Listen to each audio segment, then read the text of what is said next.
Bog, evo i nas. Članovi smo grupe Mladi Englezi iz osnovne škole Belica. Pohađamo 7. i 8. razred.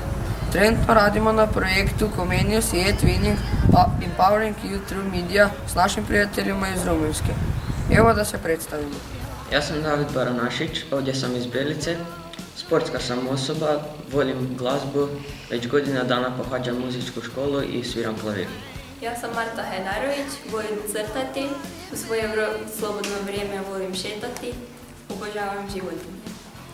Moje ime je Arijana Belec, imam 13 godina, živim u Belici, volim igrati odbojku i mislim da je engleski jedan od najljepših i najbolnijih jezika. Ja sam Alija Hajdarović, imam 13 godina, dolazim iz Belice, već 3 godine treniram nogomet. Prije par dana smo se vratili iz Rumunjske i nadam se da ćemo ponovno sresti svoje prijatelje. Ja sam Maza Ružić i imam 13 godina. Volim čitati i u slobodno vrijeme pišem vlastite priče i knjige. Bog, ja sam Ana. Bog, ja sam Vanessa. Idemo u 8. razred i obožavamo čitati knjige. Zajedno gledamo Teen Wolf. Najdraži glumci su nam Dylan O'Brien i Tyler Oakley. Sudjelujemo u projektu Comenius sa našim prijateljima iz Rumunjske. Iz škole Georgi Lazar. Arrivederci.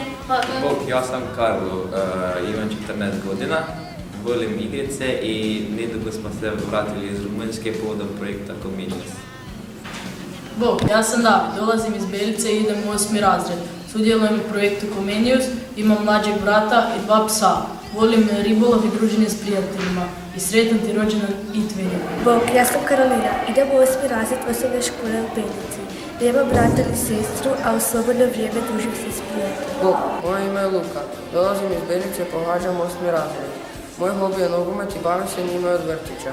Volim upoznavati nove ljude i vrlo se veselim što ću biti u ovom novom e-twinning projektu. E-twinning, sretan ti 10. rođendan!